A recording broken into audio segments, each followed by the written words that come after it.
Hello, everyone. Welcome back to the Screen Society podcast, a podcast that covers all things TV, movies, and everything you get on your screen. I'm your host, Logan, and today we are back to talk about The Pitt, Season 2, Episode 12, which was titled 6 p.m., aired on March 26, 2025. And the synopsis was, after she steps up to defend her trainee, Dana clashes with Robby about her methods and his upcoming sabbatical. Director Amanda Marsalis. You had writers Danny Hogan, Scott Gemmell, and Valerie Chu. And this episode was rated 8.9 on IMDb out of 10. And I thought was a very strong episode. I think we finally are starting to really see how Robby is teetering between going on this sabbatical and going through the process and realizing what exactly is happening as a result of his impending 3-month trip and possibly more. We have a lot of the emotional trauma and the trauma from past season after the Pitt shooting. I think you're starting to see all of this come together in a way that has presented many challenges for a lot of our characters. And we're going to talk about this specifically in this episode. I think we're going to really dive into some relationships and a little bit less of scene by scene, patient by patient, like in previous episodes. I think it'll be important to talk about just how important mental health is. And you really do see it on display here in this episode of The Pitt. And I think that as we get further and further into this season, and we only got episode 13, 14, and 15 left, so only 3 episodes left in this season, I think you're really starting to see that relationships are strained, that these high pressure situations in the ED present a lot of different elements to handling trauma and grief, handling the emotional aspect of caring for patients that are mostly experiencing the worst day of their lives, or right up there with some of the worst days of their lives. And you wrap all of that in with physicians that are caring for one another. And this is a very tight team, even though there has been a lot of strain on relationships this season. I do feel like this is a culture that Robby has created where and you see this through season 1, even when he is dealing with his anxiety and just the pressure of what happens in season 1 with all the trauma that he's experienced throughout the last 5 or 6 years or so. I think in season 1, you see an emotional side of Robby. And in season 2, you're starting to see it come unraveled in a way that I think is very interesting, but also very real. And I do believe that they're kind of doing a little bit of a misdirection here. I think that some of our other characters we need to be a little bit concerned about. It's an interesting way to present a show, and I've seen a lot of feedback and stuff, and some of the podcasts I've listened to over the last couple of days after this episode and over the last couple of episodes, they've started to really focus on the fact that this show has always been through maybe the lens of what Robby is dealing with, but not necessarily that Robby is dictating what the show is. And I think that it's hard to do this with such an ensemble of cast members where you have so many different characters that you're trying to flesh out, and you have 15 episodes that are 50 to an hour long. That's still, it's 15 hours or so of these characters in one shift. So I think it is hard and a big challenge for the writers, the producers, directors on this show to really tell a story that feels complete. However, that being said, I do feel like this is probably, if not the best one right now on television, up there with some of the best as far as building out characters. And I think this is such a difficult show to really do that with, because you are stuck within one shift. Like this is a 15-hour show in the same day with the same things going on. And you get such an action packed episode with so many raw emotions and character building moments. And I think that's what makes this show beautiful, but I think also can make it a challenging feat to take on. And so, with the discussion online about some people feel that it's taking on too much of Robbie's point of view rather than really showing what the other characters are going through and feeling. I don't know if I necessarily agree with that. I think, again, like I said, I do believe that this show obviously is centered around Robbie as the main character, with the other characters right in behind him of how much we get of them.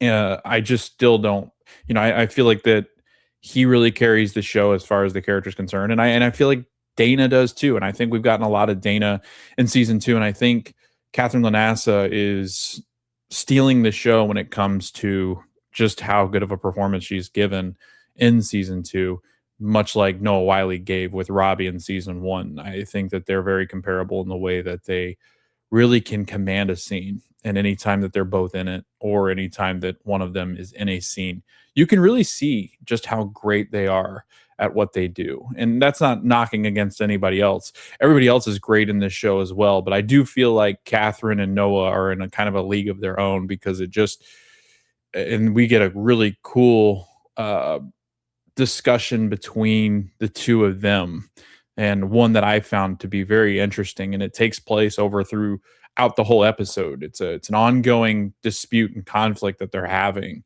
and they take breaks in between to care for different patients and different coworkers slash colleagues. And but this disagreement, like the synopsis said, was the main focal point of this episode. So let's jump into it.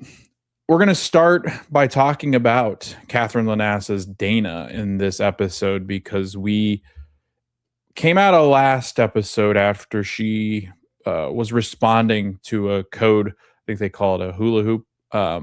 And this is a healthcare worker that has been assaulted, and they must respond to try to diffuse the situation, get the patient under control. And it was just really interesting because of what Dana went through last season with her physical assault when that patient punched her. You get a lot of her trauma and her past really built into how she responds to the angry golfer that attacks Emma, which is basically her understudy. I mean, Emma is somebody that is following in the footsteps of Dana. That's her mentor. That's her trainer. That is somebody that she relies on. And I think it's really great that they've done it this far into the season, because we've really established the relationship between Dana and Emma. It's very nurturing, very almost mother-like in a sense, where Dana feels that she is protecting her people and that all of her people are like her kids. And you see the way that she interacts with Princess. You see the way that she interacts with Perla, with Donnie, Jesse. I mean, all the nurses that are really good. And then you get Mateo in this episode, which I know a lot of people really excited about, because Mateo is back. And there's a bunch of Mateo stands out there.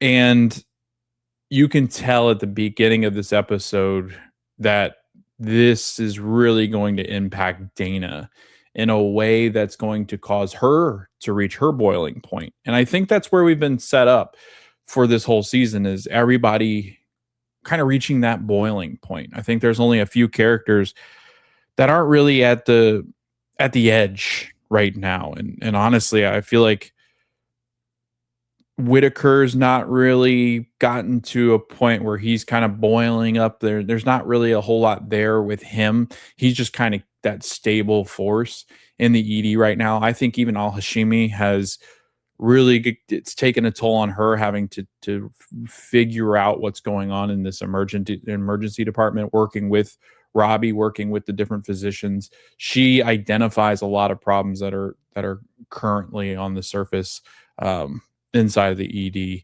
But again, I felt like with all of these things happening, I mean, I really feel like everybody's reaching a boiling point. And Dana, there's no exception there. Dana in this episode loses it a couple of times. And in a way that is constructive, I think, for Robby, especially. And when we opened up with this episode, she is reeling from the fact that she had to respond to the code and the assault that was happening, and it ends up being Emma. And she gives a shot to a patient that basically neutralizes any kind of threat, and they can get him back into bed, and then they can restrain him, then put some restraints on him.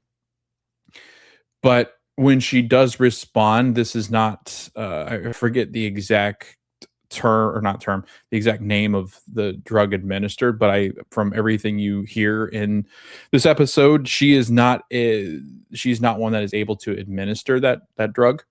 That is typically, I think, a physician that has to uh, give that shot and administer that shot, or you have to be qualified to do so. And uh, she is not. And I think there's this real gray line, and I think this is the case in any workplace when somebody is assaulted, like a coworker or colleague on the work, or sorry, on the job. I think that there is this gray area of like you're trained to not react, but if somebody's trying to physically harm you, you can't help but think in self-defense, right? You either have that flight or fight. And in this instance, I don't think there was much fighting that Emma could have done because he was choking her and had her in a headlock. And so she couldn't breathe. So she's just trying to get away from him. In this instance, a lot of times you'll see people try to run because they're losing air, they're losing the ability to breathe. And that becomes a moment where you start to really panic and just kind of flail. And when they respond to it, we pick up with the episode of this patient being absolutely battered. His face is all smashed up. He'd fallen, and Robbie's like, "What the hell happened?" And she goes, "I responded. I saw that he was choking Emma, and I went after him. I administered the shot." And she said that he had slipped after, or sorry, before she administered the drug. But what we get a sense of is that Emma was not able to corroborate the story because she was in a headlock, but she was asked by Robbie, like, "Hey, what happened?" And she goes, "Well, I don't know. I don't know how the whole situation unfolded because he had me in a headlock and I was just trying to fight for my life pretty much." So she didn't want to get Dana into any trouble. I think she has an idea that Dana was the one that basically attacks this guy, it almost looks like she smashed his face in and then administered the shot. Dana claims that he slipped and fell and hit his face before administering the shot, and that it wasn't as a result of what Dana was doing. But we get the sense of throughout the episode that this is definitely something Dana did to cause this patient harm, but in a way that she was just trying to defend Emma, who she really has grown very fond of in the couple of hours that she's worked with her. And it was just a really powerful moment because everything that Dana went through, and you go back a couple episodes, Dana refused to press charges against the guy that physically assaulted her in the last season. And you could see all of that start to build up. We had a moment where a patient grabbed Emma. I think it was in the hallway, from what I remember. And Dana said, "You don't touch healthcare workers," and kind of like smack the patient away. And so you can see it. You can see all the stuff that she went through, all the trauma that she went through. She doesn't want this to happen to Emma. And all of a sudden it's happened to Emma, and bad things come as a result of that. And the trauma that Emma is then going to have to face is going to be uh, something that's going to be very difficult to handle, and for her to bounce back and want to come back to work. This is the first day on shift for Emma, and right away she's attacked and has been grabbed. She's had to treat a patient that was sexually assaulted as well. This has not been an easy day for poor Emma, and I think Dana realizes that, as much as she's gone through, she loves what she does, and she wants Emma to enjoy her first day. But this first day has been everything but enjoyment. So I'm interested to see how this impacts Emma. Like if Emma by the end of the season says, I don't know if I want to come back. I could see that happening. I could see them building that up and then Dana having to reel with that decision and trying to convince her maybe to stick around. But after this kind of shift, I mean, it would be really hard to convince anybody to stick around. I mean, the things that she has gone through have just been crazy for a first day. And it was one of those things you'd probably go home and just laugh about because you can't do anything else but laugh about it. Cause it's like, what a shit day that you just experienced. And it can't get any worse from there. Maybe that's what she takes from it. Maybe some silver lining of like, it couldn't get any worse. So maybe I'll just go back. And if it does get worse, then I'm out. So it was just awful the way that Dana had to try to defend herself for doing the right thing. And we've been in these situations, I'm sure, before where doing the right thing isn't always, sorry, doing something isn't always the right thing, even though it felt like the right thing to do. And that can be so very tough. And like I've said, you are taught not to react in those situations because then you could get in trouble for doing something. But I mean, you're getting hit by somebody, you're being choked out, but it's hard not to respond to that type of situation, no matter if you're a fight or flight type of person. It is very difficult to just sit back and let somebody try to take your life without actually trying to do something. So it creates an interesting dynamic, and throughout the whole episode, this becomes a topic of discussion. So a couple scenes later, Robby says, "We need to talk about what happened because you walked off. You kind of stormed off after I asked you or tried to get more information out of you about what happened with this patient." And Dana's like, "I've told you all that I needed to tell you." And he said, "Well, the thing that you're leaving out is the fact that you're not technically allowed to administer that drug. So we've got issues. And if you hit that patient, we've got even more issues." And Dana's like, "Well, I'm just ready to give my damn statement then. If they want the truth of what happened, I will gladly give you the truth of what happened." And, Dana's feeling very fiery, very, almost like she is guilty of what happens with Emma, almost like she feels like she let Emma down by not being around her. And, she gets very protective and she lets her guard down for a minute, and that's when Emma's assaulted. But like that's not her fault, but I think maybe she feels like it is her fault some. And I think that as Robby pushes for more and more information, Dana gets more and more frustrated, as one would, because she feels like she was in the right, even though Robby is like, "No, you're in the wrong."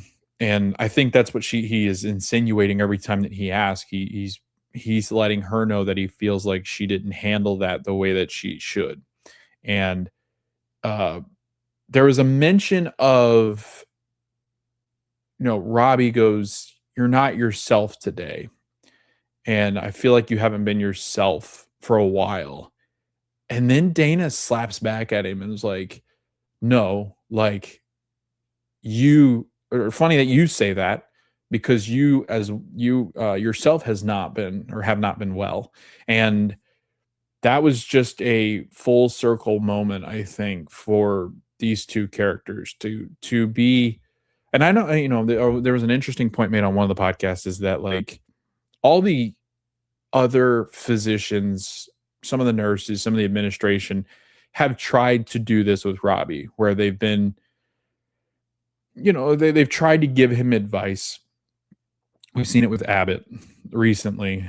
We saw it with McKay. We saw it with Al Hashimi. We see it with multiple different people, that they are trying to tell Robby that it's okay to not be okay, and if he is struggling, to let them know. And he pretty much just denies it every time, and he dismisses it pretty quickly every time that it is brought up. He is one that says that I'm fine. Like, I don't know why you keep, and gets kind of frustrated when people keep kind of pushing at the fact that he might not be okay. He gets pissed. And there's not really anybody in the ED that can really go toe to toe with Robbie, where they feel like they're in the same kind of position of power. But that being said, Dana might be the closest to, because Dana's known him the longest. Dana's been around the longest. She is the charge nurse. She's in charge of the nursing staff. And typically, how hospitals work is that it's not typical for the attending physician to really be over the nursing staff while they work together and different things like that. Everything kind of crosses over in collaboration. Usually structuring of hospitals is that nursing and physicians are typically kind of separate and exist as their own entities. So this is almost as if, but in the show, it's presented in the way that like this is Robbie's ED and Dana would be below him, but that's not typically the case with nursing and physicians. Uh, and the reason being is that sometimes that has caused conflict. So that is oftentimes why they'll keep them separate. And other than that, it's like the nurses deal with a lot more of the day-to-day, I wouldn't call it upkeep, but care of the patients and the actual day-to-day stuff that they carry out with their patients. The physicians come in, see you for a couple of minutes, and then out they go. And so, in different trauma, obviously it's different. But with some of the triage stuff, like you don't really see a lot of physician time with patients. It's much more of just here, do this, this, and this, and then I'll be back to check on you. Or once we diagnose, then I'll be back to talk with you. But the nursing staff is usually the one, checking vitals, administering the drugs, the ones they can, and different things like that. So really interesting to see the dynamic here, because it does feel like in the show Dana's technically a subordinate of Robbie, but it's not usually how it is. So that's why the conflict is very interesting, because she is presented as a subordinate to Robbie. He kind of feels a little bit hurt and flabbergasted by the fact that she would even challenge him on different things. But to be honest with you and to be fair, Dana really is the only one in this show that I feel can really give that honest feedback to Robbie. And one, he'll listen to it, and two, he won't be, he can fight back, but he's not going to get he's not going to get anywhere with Dana. Dana's not going to give way for Robbie. Whereas the other physicians, because they are underneath Robbie as a subordinate, I do feel because he really does control what's going on with the physicians and whether they're staff there or not, or come back the next day. I do feel like Robbie is able to, kind of deem what he thinks is necessary as far as punishment, or don't talk to me, or he can get away with a little bit more, I think, as far as what he can say back to the other physicians. Whereas Dana, I mean, she's a loose cannon, so you're not going to get anywhere, Robbie, by going after Dana, and we've figured that out pretty damn quickly in the pit, and that has continued on. It's just her personality, and I think she's my favorite character in the whole show. I think she, Mel, and Langdon are three of my favorite characters. I do love McKay too, but I like the way they've kind of built Langdon's character arc, because I find it fascinating. But as the show goes on, we get more and more interactions. There's one point where Dana is arguing with Robbie. I think it's right after when Robbie says, "You're not yourself lately." And Dana goes, "Well, ditto, dude. Like, you're not the same either, clearly." And we know that as the audience. They know that as the people working with him, that he's just not been the same ever since he's been talking about this sabbatical that he's going on. And when she walks off, and he goes, where do you think you're going? And she goes, to the bathroom. Do I need your permission to do that too? And so it was, a little bite and bark back from Dana. And Dana goes in the bathroom, and she just has this moment where she's just like, fuck, fuck, fuck, up against the wall. And it is, it's so well acted. Like, just the anger, and we've all been in those spots, right? Where, you get so pissed about something, where you finally get alone time to just unravel, to let loose, and you might say some choice words, or if you're not a big choice word person, you might kick something or hit something, or even just like the scream. it does feel good. Like, it does feel good to kinda just release that anger, and you can just tell it's pent it up inside. I think it's a little bit of fear, it's a little bit of trauma, it's a little bit of anger all mixed into one thing, and she's so good at this. And she goes in the bathroom to have her moment, and just she's pissed. And so it does calm her down a little bit, but then she continues to get prodded by different people. McKay even mentions something to her, which McKay is not usually the confrontational one, but this is after Dana gets back the blood work on our abusive patient, and she smacks the blood work up against the glass of his room, scares the hell out of him. And McKay's like, damn, Dana, like, what the hell's wrong with you? Like, and she comes out and she's basically like, McKay goes, what, like, you need to stop. You need, one, you're lucky he doesn't remember what happened, because I think we all know she definitely dropped the dude and then gave him the shot. It was great because McKay's like, while we can't prove it, and while the patient obviously wasn't coherent enough to remember it, and you're lucky that he doesn't remember it, we know what you did. And Dana's like, come at me then. Like, I'll give my statement whenever you want. Like, you want the honest truth? I do feel like she, in the moment right now, she might be like, nah, punch the dude.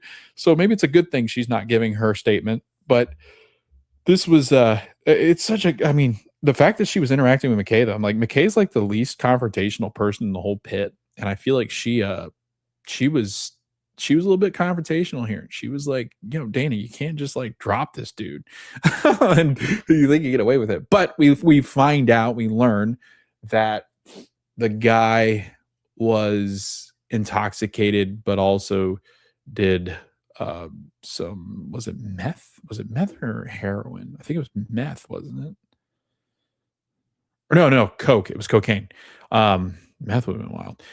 Cocaine and alcohol, and when they mix, they create a forget what it's called, but it creates it's a reaction. It's a chemical reaction, I believe, to the alcohol mixing with the cocaine that can cause you to go incoherent. That can cause you to just kind of have these almost out of body type experiences, and then react without you knowing what you're doing, and you basically don't remember anything, from what I've gathered from it. And that's what happened. So this guy got so belligerently drunk, he called him bumping birdies or something like that, because he was golfing, and if you got a birdie you hit a bump. I was like, what? So I don't know. I'm not in the world of cocaine, obviously, so I have no idea, but I didn't know that was a thing. But yeah, this was wild to learn that this dude basically got so belligerently drunk, drank so much, and did coke when you're not supposed to mix the two, and got so inebriated and drunk and freaking out of his mind that he just attacked the guy he was golfing with, or the people that they were golfing like behind and on the course. He just attacked these people. And yeah, you don't know what you're thinking, you don't know what you're doing, you don't know how to react to that. And the fact that this patient did that and then attacked Emma, uh, Dana was pissed. Dana's like, you drunk high asshole, you attacked my friend, my kid, basically. Again, like, Dana treats all these people like her kids. You don't mess with Dana's team, man. You don't do it. So I found that very interesting that they had McKay, and McKay actually, there's a lot of confrontation in this episode with McKay. Like, McKay, like with Langdon, she has a good conversation. So we'll get into that, but I don't want to get too far away from Dana. Dana then has a moment where she is talking with Dr. Robby. And this is the part where it really, it gets to a point where things are said, and they need to have been said. And I think that both Dana and Robby need to hear the truth about the situations that they're going with.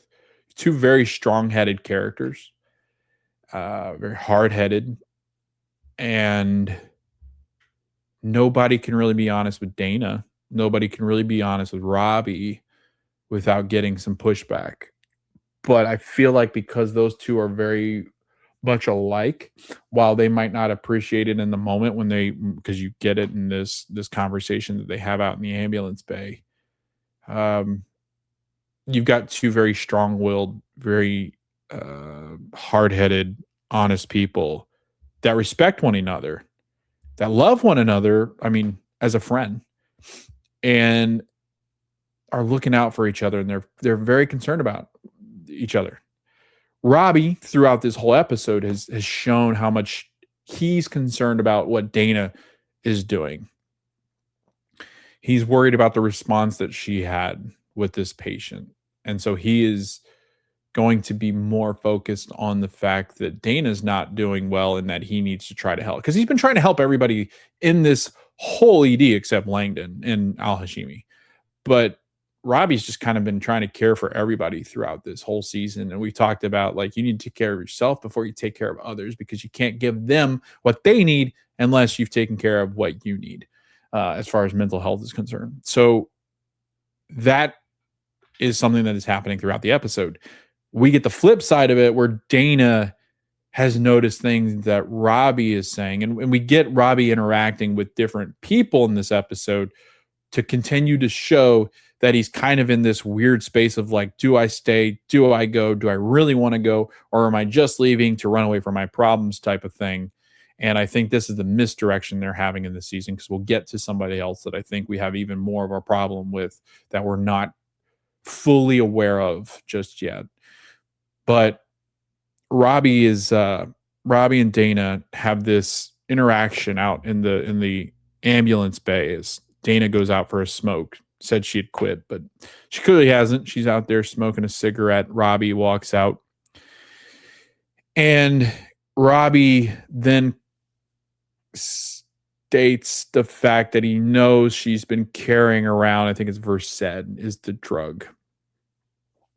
And it was originally drawn up for Doug Driscoll, and it had been in her pocket ever since. So she responded in the ambulance bay to the patient, Doug Driscoll, and had it just in case she needed to administer it, but never had to, kept it in her pocket. And she knew what this drug did. It calmed any type of, patient that might be, what do you call it, hostile or very active, that they need to calm the patient down. So she's carrying it. And Robby's like, I know you've been carrying that. He didn't just, like, pass out, and, like, you didn't just grab that off of a physician. Like, the physicians are the one that's going to administer that drug. You didn't go steal it, obviously. So obviously you've had this in your pocket since you were given it. And she said, yeah, so what? Like, sometimes, she goes, maybe it was just a coincidence. Maybe it was just good timing that I had it. And he goes, that's not what I have a problem with. Problem was, you didn't follow the rules. You broke the rules. Even though you were doing the right thing, you're still very much liable for whatever happens to this dude. Like, this dude could sue the hospital because you administered a drug you're not legally allowed to administer. And so there's this big argument about that. And I think he alludes to the fact that, like, you can't just continue to carry this baggage around. I think that the Versed is very symbolic of the trauma that Dana is just carrying around and not ready to really dump on unless she really has to. But she hasn't been herself because of the assault. She hasn't dealt with the trauma. She hasn't obviously talked about the trauma. And we get discussion this episode of Robby saying that everybody needs to talk to the what is there? What is the title? The trauma specialist that's coming in, therapist, to come talk to the staff. They're like, everybody needs to meet with her whenever she does come in while I'm away. Robby says this in the episode. And so we get a sense that the trauma professionals coming back to help people continue to talk through their problems and trauma that they're currently facing, and from 10 months ago as well with the Pitt shooting. I think they're still reeling from that. So the not grief counselor, but the trauma counselor is coming in to discuss it with them. And Robby wants everybody to take the responsibility to go talk to her, including Dana. I don't think Dana has done so. I don't think she's done enough to really identify some of the problems that she's been struggling with since her physical assault that happens.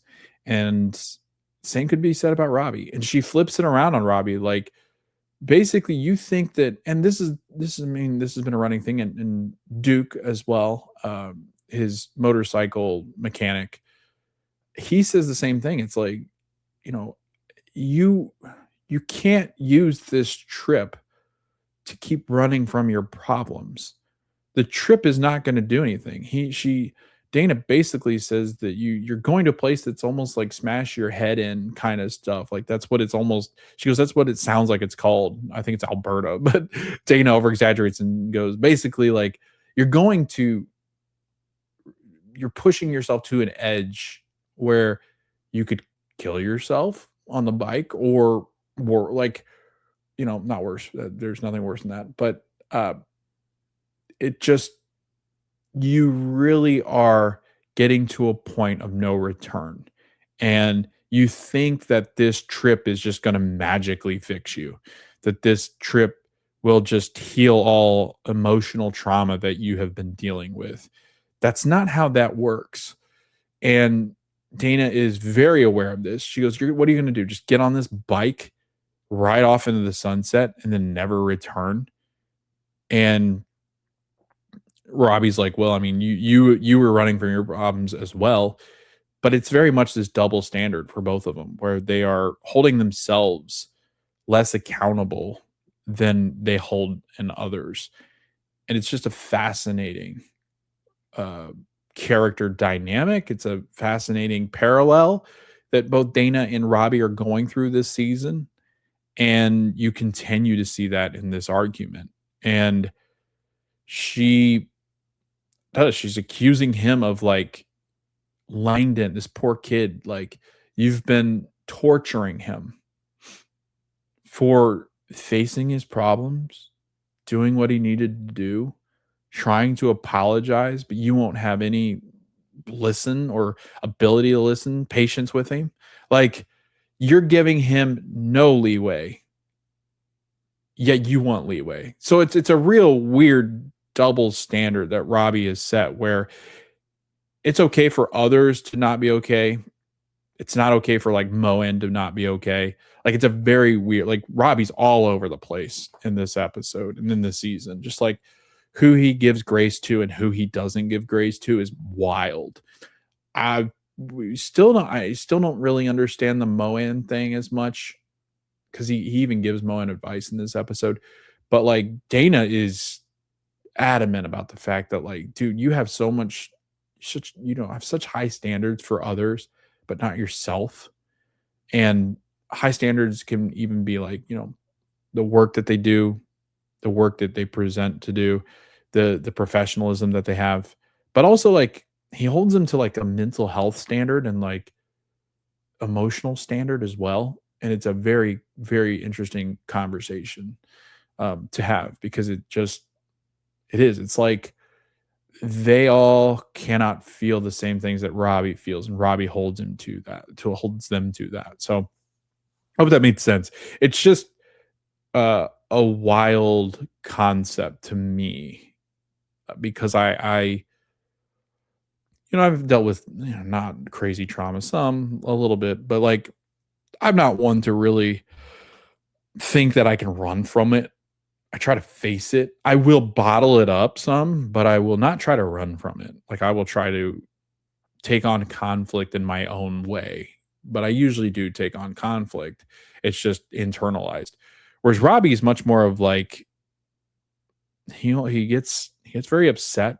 Dana as well. They get very upset when anybody tries to kind of challenge them on it and are very vocal about it.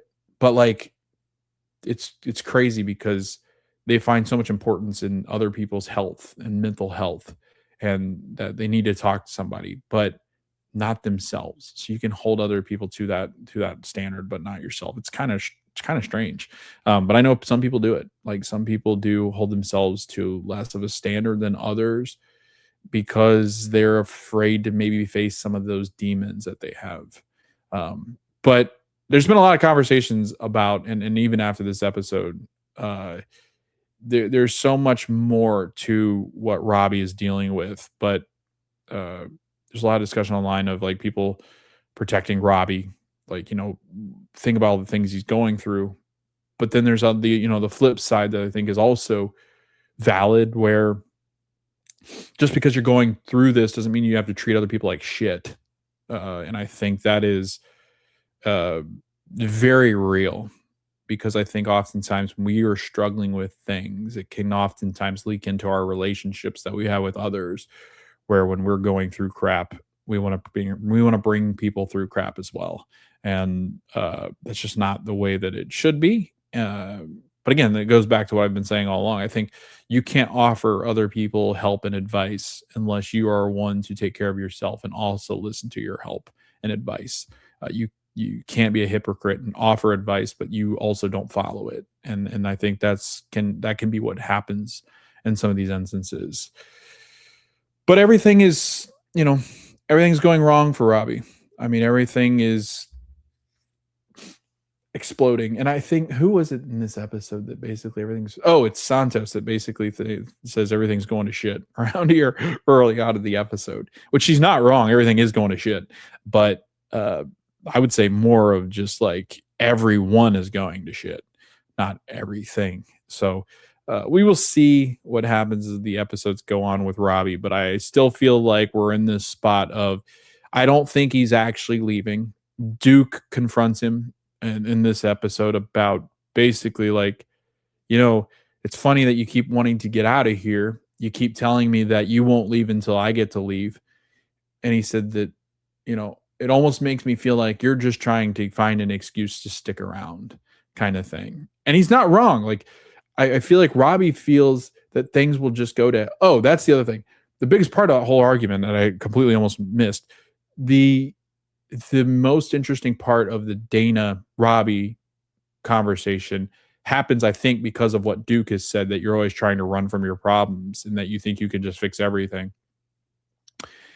Just like your bike. I feel like that's symbolic. But Dana and Robbie, when they're talking, Dana says, like, who do you think you are to think that everything will go to hell if you're not around to fix it? She goes, because you'll be gone tomorrow and this place will continue to be here and exist as it does today. And it is such a good point. And I think it's something that is such a valuable lesson to people. And I think is kind of scary about, maybe how replaceable we are in a workforce, or even replaceable on Earth. It's definitely an existential type of philosophy type of thing, where when you are gone, the only people that really will care are the people you were connected to, family and friends. Outside of that, the world will continue. Whether you're here or not, whether we're here or not, the world goes on. And that is a humbling fact. It's a scary thought, but it's true. It's, when everybody and everybody you love, if you were the last of them to live, once you are gone, nobody remembers you. But it's also like, do you think you're really that important to where if you leave, things would go to hell in a handbasket? And it's such a humbling thing to say to Robbie, because I think Robbie does feel that because he challenges Al Hashimi, he's basically stuck around and keeps sticking around throughout this season because he thinks that Al Hashimi's not quite equipped to handle this. So that's really set up why he is going through the things he is going through. And it's the same thing with Dana. I think that she also feels that if she's not around, what's going to happen? Because she even talks about the fact that she hadn't worked as much as she had in the past, that there were some shifts that she didn't work that she had in the past. This was earlier on in the season. And that, she's kind of dealing with the fallout from what has happened with her. Same kind of thing can be pushed back. Same thing that she says to Robbie. I think she sometimes does not uh, kind of live up to that standard that she sets for others, but also she's a little bit more real with the idea that she's going through crap, but that should just be what she's going through, and she doesn't want to push that onto other people. And I do feel like both of them kind of suffer from that what they are going through, that their trauma would almost be presented as a burden to others if they even talk about it. So and this could be, I mean, to be honest with you, and there's a little bit of generational talk in this when we talk about Monica Peters making fun of Javati about being a snowflake Gen Z, uh, which is awful to say. Uh, I think in the generation that Robbie and Dana are, you didn't talk about your feelings. You suck it up. I think their parents would say, you suck it up. You don't let it affect you. You leave your shit at the door. You leave your outside life out of your work life. You leave your work life out of your outside life. But that is not what anybody has ever done. Uh, but that generation was taught. They are very much the, you know, spit on it, rub some dirt on it, and get back in the game type of thing. Are you hurt or are you injured? That type of mentality. Because if you're hurt, then by all means take the day. But if you're just, or sorry, if you're injured, take the day. If you're hurt, then get out there and stop whining about it. Um, which I think caused them to really bottle up emotions and thought, and not really talk with others about what they're struggling with. And it's not the same thing for us as far as millennials and then Gen Z and Gen Alpha. We were taught, which is wild because we were taught by the generation that's the suck it up generation. We were taught, yeah, suck it up. But now we've gotten into this idea where millennials are telling each other, no, it's okay to not be okay. And then Gen Z has fully ever they are almost to a point where we fully embrace that, and we're going to voice every time we're not okay. And so totally different dynamic shifts. And that's why Monica has the issue with Javati and the whole thing. But I think it's also why we see Dana and Robbie unable to really talk about their issues, because it's just not how they were raised. It's not really how their generation was taught. And I think it's becoming more normalized. And I think now they are starting to open up a little bit. But I mean, millennials, they'll talk about, I think we all have therapists at this point. But again, it's a mental health is talked about in totally different ways throughout the generations. And we see that on full display throughout the interactions that we have here. Now that we're done talking about, we've gotten through most of what Dana and Robbie are discussing. We're going to jump over. Let's talk about Al Hashimi, because she has an interaction with Robbie as well. Al Hashimi is proposing the idea that they need two attendings going forward, and Robbie clearly doesn't like that. It's almost like Robbie smirks in this moment when she recommends it. Like, you really need two people to do the job I've been doing for this long as just one person. It's kind of that like egotistical kind of thing, pride type of thing, but she's not wrong. And she goes, I've identified a lot of problems. Like, what the hell's going on with Langdon and Santos? Because I saw them have it out like it was fight night. And he said that Santos was the one that outed Langdon for using those drugs. And she's like, what the hell are you talking about?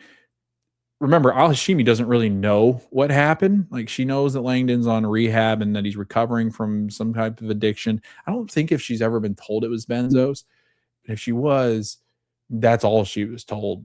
She didn't know that Santos was the one, and they had this huge falling out because Santos was the one, and then because Santos didn't like the way that she was treated by Langdon on her first day, like it was this huge thing. And yeah, it got ugly.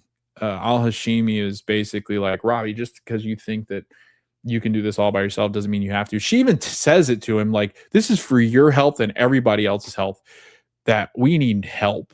And she's trying to get more coverage, which if you're in the healthcare profession, you know how much coverage, more coverage would be like, hell yeah. Like, we've got help coming. These people are work, tooth and like down to their bones of just like, they don't have any type of help. They're stretched so thin. So any kind of extra help would be welcome. But Robbie was almost too prideful to say, well, no, I've done this for years by myself. I don't need help. But Al Hashimi's like, dude, yes, you do. This is not healthy for anyone to take on this burden. So kudos to Al Hashimi. Al Hashimi is very adamant about that. But when she finds out one thing, man, I was such a big fan of Al Hashimi, but Al Hashimi in this episode really pissed me off because we all love Langdon, I think, at this point. Even though he's been through his challenges, his struggles, we still love the guy because of how great he is with he's just a great human who unfortunately made one bad decision that caused a prolonged period of time where he had to go through a lot of crap. But people make bad decisions. They make mistakes, and one mistake shouldn't define a person. He made a really big mistake, but I don't think he was doing anything. Like, yes, it was harmful to do that where patients were getting their painkiller, but he wasn't an asshole. He wasn't, or like, he kind of was an asshole to Santos, but he wasn't like, abusive in any way. He wasn't doing things like, yes, it could have caused harm and he could have harmed somebody had it not been, or, had it not been caught. And then he gets further and further into this and he harms a patient. Yes, I get all that. But it's not like this dude's out here like burning the hospital down or like, kicking children or things like that. He's a good dude that he means well and he tries to help everyone. He's very in tune with everybody. He even offers to hug McKay in this episode, which I found really funny. But when Al Hashimi finds out that Langdon has been abusing drugs and taking drugs from the hospital because she just thought it was just painkillers he was prescribed, I'm assuming, that's when she gets pissed. And then she starts to treat him differently. Like right away, he'll say things and then she challenges him after we had just, I think in last episode or the episode before, when Santos and Langdon were in the room together trying to treat a patient, and Langdon was spot on with every single step of treatment that should happen. And Al Hashimi's like, no, that's what we need to do for the patient. And then Santos was like, no, we'll do this. And she goes, no, that's not true. Dr. Langdon's correct. After that whole scene where Dr. Langdon did everything by the book and Al Hashimi was like, yes, everything Langdon said is what we need to do, and then compliments him and has been complimentive of him and has been very accepting of his return, even though she didn't really understand the extent of what happened. She accepted Langdon back into the group and said that, it'll take time, but your colleagues will come around. And he's like, I'm not sure about that. Even, Robby definitely won't. And she's like, no, just give him time. Now, Al Hashimi's like, no, hell to you. You stole from the hospital. Now you're a bad dude. So now she's just like completely a jerk to Langdon. And Langdon's like, what the hell happened? Because he doesn't know that she found out. And he's like, and that really shouldn't change your perception of the guy. Like, this was before you even got here. And he's getting better. We don't think he's doing it. And I think the fact that the back pain is mentioned at some point throughout this episode and the episode before, and when he's carrying the boy from the car that the mother had put in the car or whatever, he mentions back pain a couple times. I think that people are like, oh, that's how he got addicted to benzos. I think it's also a clear sign of he's not using painkillers. The reason why he has back pain is because he's off the drugs. So he is clean. It sounds like he's sober. It doesn't really feel like he's considering a relapse. Like, we haven't had him like wander by the pharmacy area that they have set up for the code black or whatever it is. And yeah, I think that Al Hashimi's turned into basically Robby in a minute. And she had been very critical of Robby doing that, and then she goes and does it. So I'll be interested to see what the fallout is there of Al Hashimi not liking the fact that Langdon did that. Other than that, there's not really anything else. The only thing I wanted to mention with Al Hashimi, there is a point where she's trying to care for a patient, and I think it's the firework patient where the guy goes back into their warehouse to grab fireworks, or his brother and him are like grabbing fireworks and one sets off and almost kills the guy and his brother. But there is a point that I noticed where Robby and Al Hashimi are like, no, this is a teaching hospital. That's why you have so many doctors. Because the guy makes the joke of like, oh man, I've got a bunch of doctors. That can't be good. And he goes, no, this is a teaching hospital. And he and Al Hashimi are standing kind of at the end of the bed. And they start to teach Javati different things about the treatment of care, or the steps of treatment and in his care. And she is asking questions, and Al Hashimi and Robby are kind of talking at the same time. And then Robby notices that he's kind of cutting Al Hashimi off, so he steps back, and then Al Hashimi steps forward. And so, kind of that passing of the torch a little bit of like, I'll be gone in like an hour or two. Maybe you should do some teaching here so that they're comfortable with you. It did seem like a good moment between those two, which I found very fascinating because Robby has been very kind of reluctant, but this happens after they have their little tiff. And I think they'll obviously come around to it. I think that this is also going to allow for Al Hashimi to stay on as an attending uh, for next season, and we'll get Robby back as well, is what I'm predicting. But yeah, Al Hashimi really let me down in this episode. McKay returns to treating patients after the patient, that Roxy, who had passed, and she finds her blanket, and so she tries to bag that up to probably take to the family, or wait till the family returns to give them the blanket that Roxy used while she was in the hospital and passed. And you can tell McKay is still reeling from that, and she is trying her best. And Langdon, we'll talk about Langdon here too. Langdon Langdon goes up to her and goes, "Are you okay?" And she goes, "No." McKay's like, "No, I'm not." She goes, I could probably use a cry right now, but she goes, "I can't remember the last time that I cried." And I think it's because in this place, I've just kind of been taught not to really react to these types of things, because there bad things are always happening here. You're just going from one to the next. And she goes, "I don't know if I have the ability to cry anymore. I haven't cried for a long time." And Langdon's like, "Well, do you need a hug?" And McKay's like, "Oh God, no." So it was very McKay. I don't feel McKay is it's weird. McKay is very empathetic, very motherly, very nurturing, but she also strikes me as the person that's like, "Don't touch me." Like, do not hug me.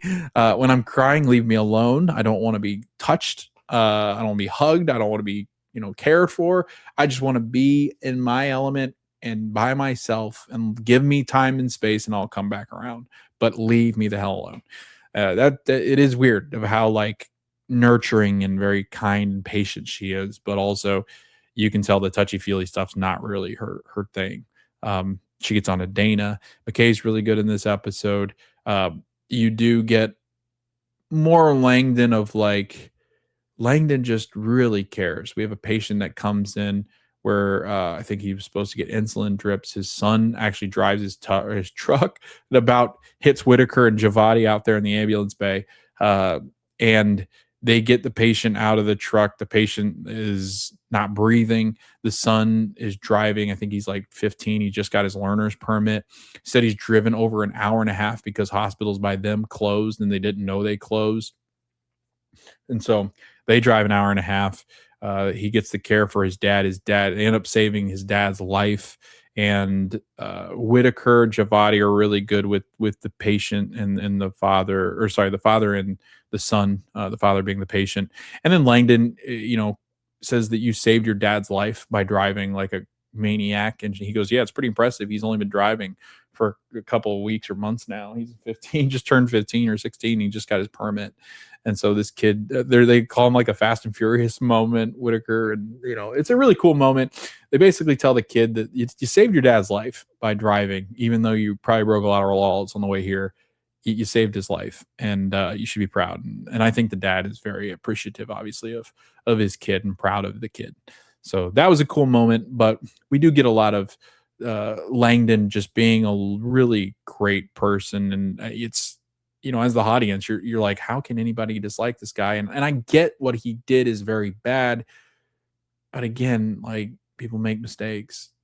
And I've never really, like, a mistake like that. You make one mistake like that kind of alters the course of your life. I'll give you a second chance. It's people that take advantage of the third and fourth chances. That's when you start to obviously lose a lot of trust with people. But Langdon, I mean, the guy, I think, is trying his damnedest to get back into the good graces of different people, and it's just not landing like he thought it would. So, all right, Who else? Who else? We've talked about McKay, talked about Robbie, uh, talked about Duke. Let's talk Moan because Moan's got a really good part in this episode. So we have an elderly patient that comes in, brought in by her husband. This was wild. Her husband, I think the first thing they say is like, "My husband hit me with a car." I was like, "What?" And then you come to find out it's an elderly gentleman that was, I think, backing out the car or moving the car and accidentally hit her. And so she's got this huge like bruise. And they're trying to identify if they broke her hip, broke her hip because like uh broken hip at this age, like ooh, that can be life ending. It can be very serious. But I think throughout everything they find out that she'll be fine. Um, I don't think it ends up being a broken hip, but I think it ends up being enough to where she's going to have to go to like a short term facility for people to take care of her, and uh, that's ultimately what they prescribe.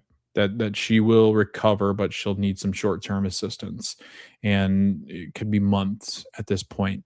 And you get a really, really great, very real discussion here of elderly patients. I went through this with my grandparents when they were, or like our family went through this with my grandparents. Is they lived to both be 90, 99, 98, and towards the end of life, I mean, they were they're not able to get up the stairs. They lived in my aunt's basement, and it was like a apartment that they kind of built out down in the basement, and they had stairs that go down into the basement. They had stairs that like to get up to the ground floor.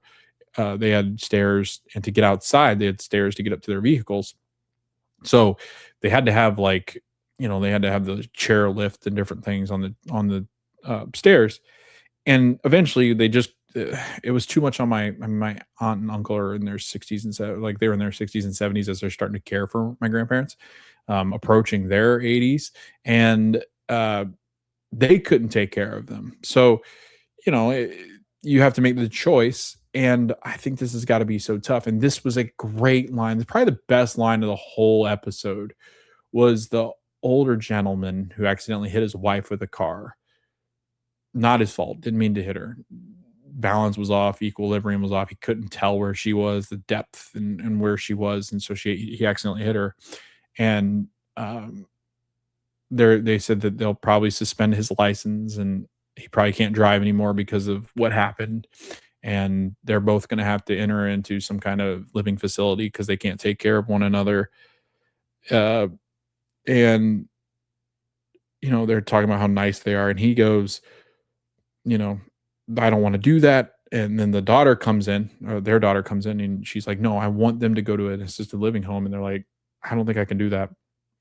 And they put up quite a fight of like, I don't want to go. You're not going to force me to go. And I can only imagine what this is like. I mean, the pride of taking care of yourself and not having others you have to depend on everybody to like take you to the bathroom and like put you in a shower and make sure you don't fall. And like, it's got to be kind of demoralizing.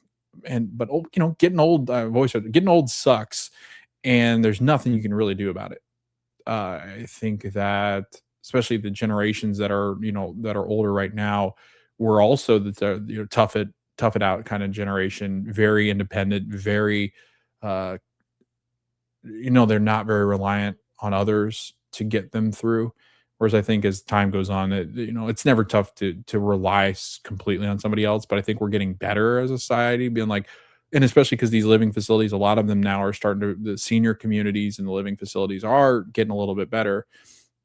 Living situations, we're starting to get better at doing that type of care. And maybe that gets worse with what's going on right now with Medicaid, but like I do feel like these living centers and things like that have gotten a lot better. And but still, you never probably feel great about saying, you know what, I can't take care of myself anymore, so let's have somebody else do it. That can't ever feel good. um I think it's presented here in a very real moment. And they come to find out that the older gentleman that hit his wife he was taking drugs for his heart, his liver, like everything, his feet, dude had all sorts of drugs that he was taking. As you get older, that's as you will. and the drugs were like they were working together and working against each other too. And they go, that can sometimes cause like you to get your equilibrium off. You can get dizzy. You can feel like faint. Like if these drugs interact with one another, it can make you feel like kind of loopy. And so they're like, let's eliminate some of these. So they do. They start to eliminate some of them to a point where like they get approval for assisted living. They're going to get somebody to shop for them every week. They're going to get an in-house nurse every week or so that Medicaid covers.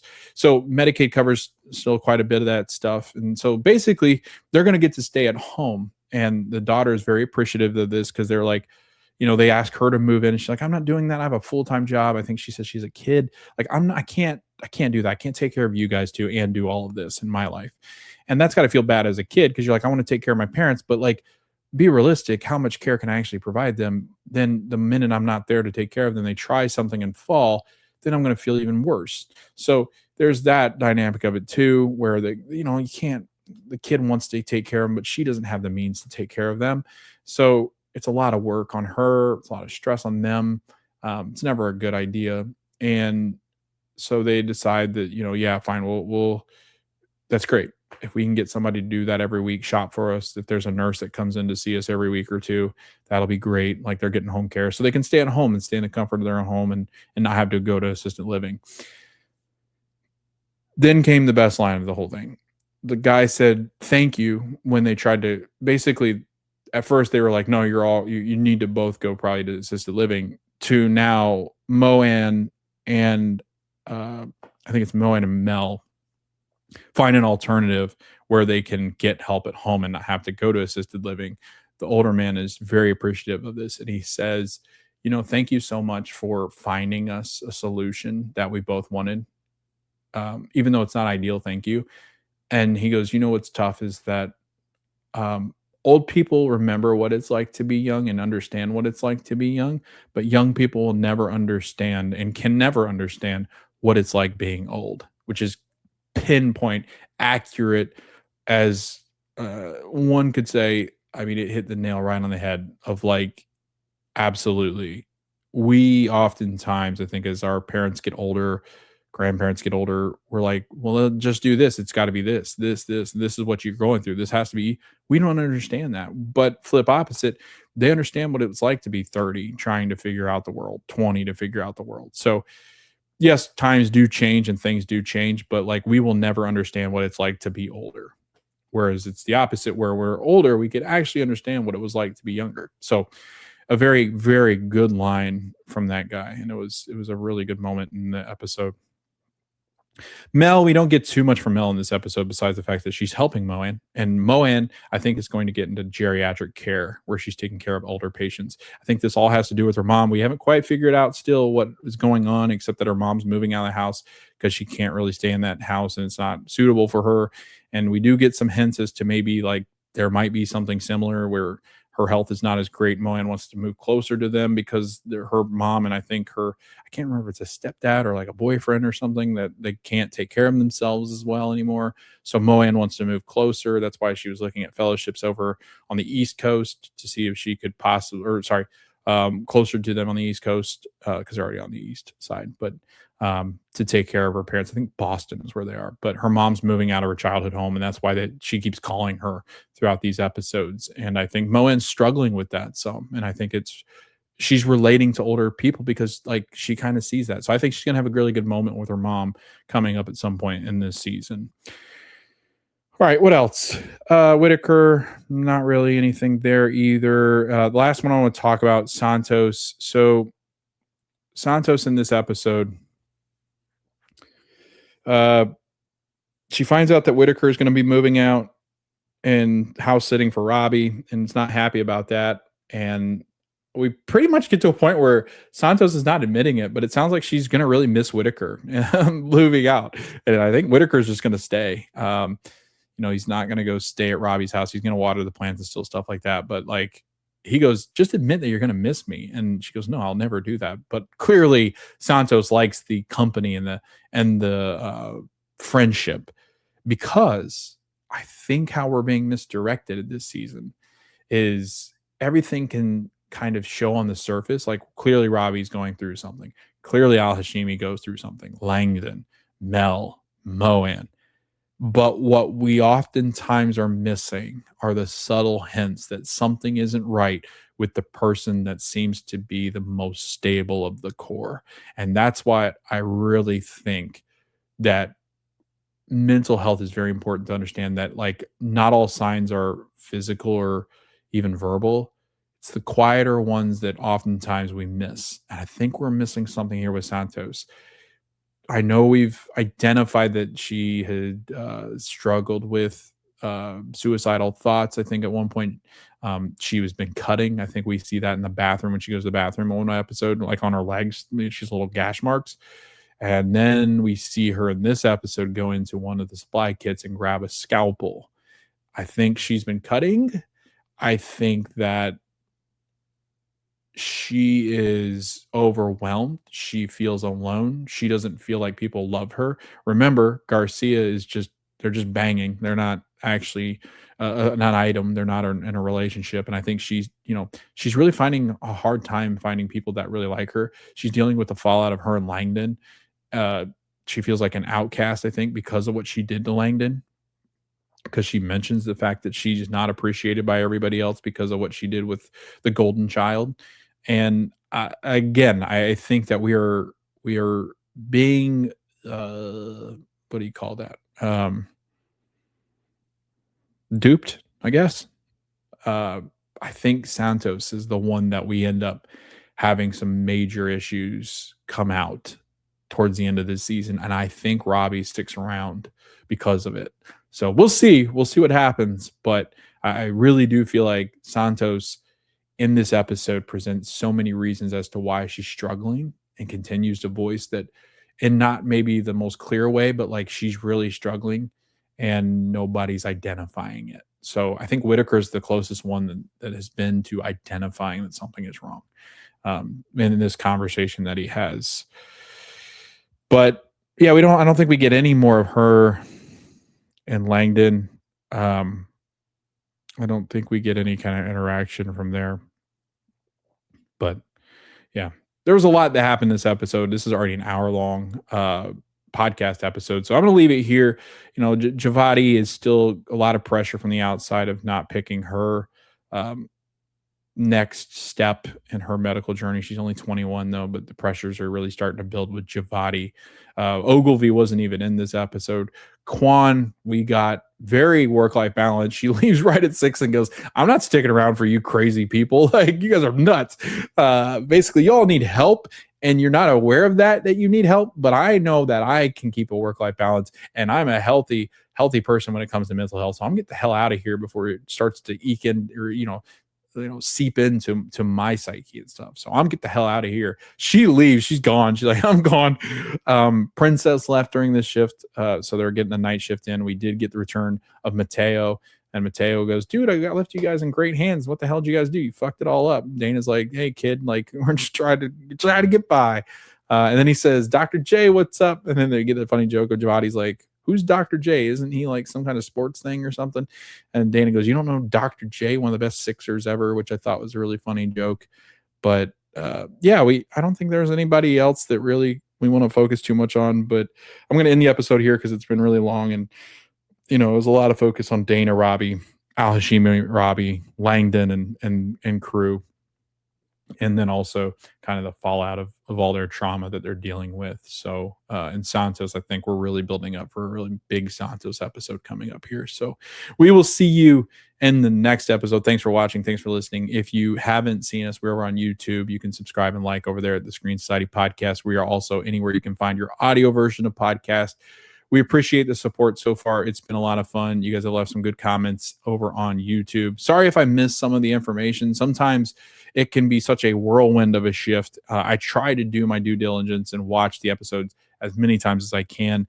Last episode, I got mixed up on a couple of things. So I do apologize for that. And again, I'm always open for feedback. I totally get it. It's, sometimes I miss things, but that's just being human. I get going and get really excited about talking about this stuff. And have good days and bad days, as some will say. So thanks again for listening. Thanks for watching. We will see you next time when we talk season 2, episode 13 of the Pit, titled 7 p.m.